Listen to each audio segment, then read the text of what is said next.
कर्ण पिशाचिनी सिद्ध कैसे की जाती है और ये कितना समय लेती है सिद्ध होने में?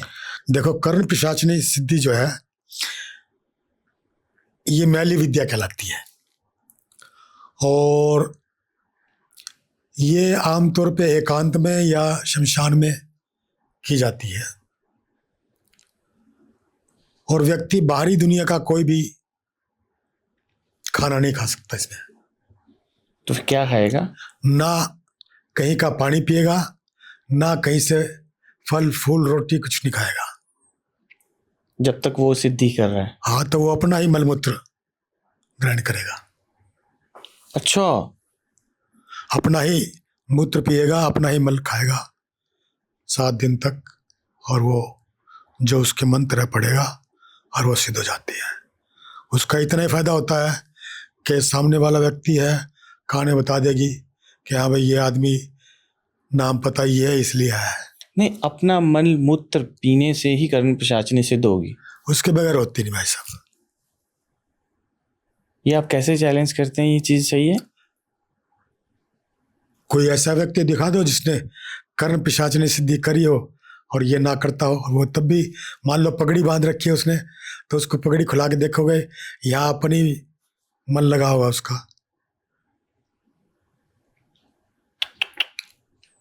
मतलब ये सिद्धि, ये चीजें करके साबित क्या करना चाह रहे हैं? इसमें देखो, हम बुरा मानते हैं ना पोटी को, पेशाब को। अब गाय का पेशाब से उपचार होता है ना, गाय के गोबर से भी उपचार होता है, तो इंसान से क्यों नहीं है? इंसान का मल भी तो सुअर खाते नहीं खाते हैं, एनर्जी तो उसके अंदर भी है। और खुद कैसे कर सकते हैं ना ये? यही तो करना पड़ता है ताकि उसके मन में जितना भी भाव है किसी के प्रति, प्यार का और का सब नश्वर संसार का, वो सब नष्ट हो जाता है।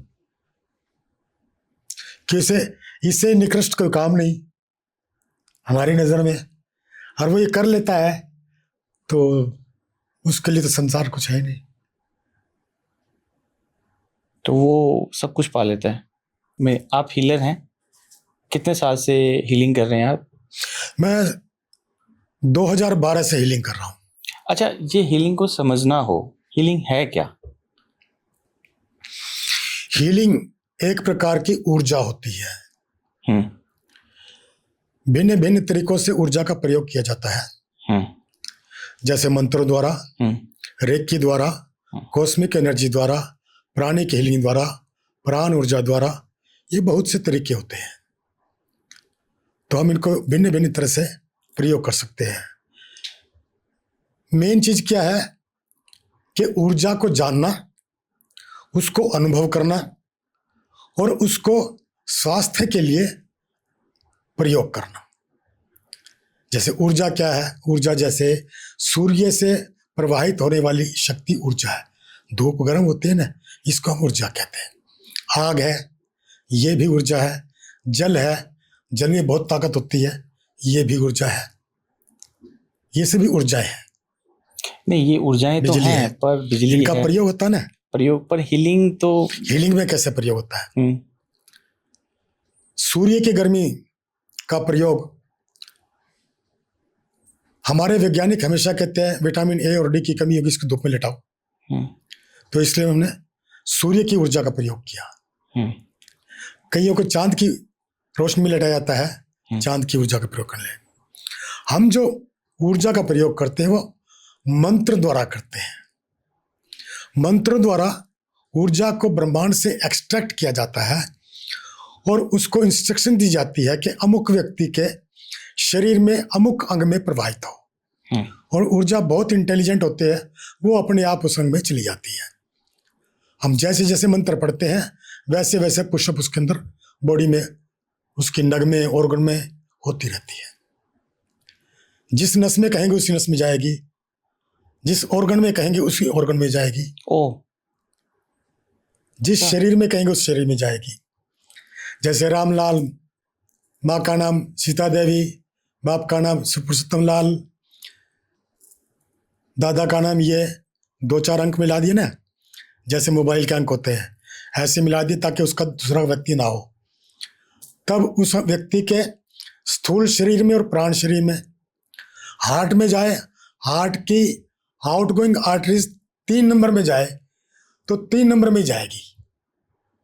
अच्छा, ये बॉडी के जो हीलिंग करने के जो हैं, ये नंबरों के हिसाब से कुछ कैलकुलेट करते हैं आप? जैसे 3 नंबर बोला, 3 में जाएगी, 4 में नहीं, जाएगी। उसकी आउटगोइंग आर्टरीज और इनकमिंग आर्टरीज 3 होती हैं। तो 1 नंबर, 2 नंबर, 3 नंबर, कौन सी आर्टरीज भेजना आपको, कौन सी आर्टरी ठीक करनी है, या तीनों ही ठीक करनी है तो तीनों को भेजिए। अच्छा, 6 के अंदर 6 में भेजिए। ब्लड पंपिंग कम हो रही है तो ब्लड पंपिंग स्टेशन में भेजिए। लंग्स में है तो लंग्स में भेजिए, लंग्स वाल्व में भेजिए, डायफ्राम में भेजिए, stomach, abdomen, liver, pancreas, spleen, जिस अंग में कहें, मूत्राशय, मलद्वार, मूत्रद्वार, किडनी, ब्लैडर, गाल ब्लैडर, बच्चादानी, सर्वाइकल के लिए इधर से रीढ़ की हड्डी में, रीढ़ की हड्डी में वर्टिब्रा नंबर कौन सी है उसके अंदर भेज दीजिए।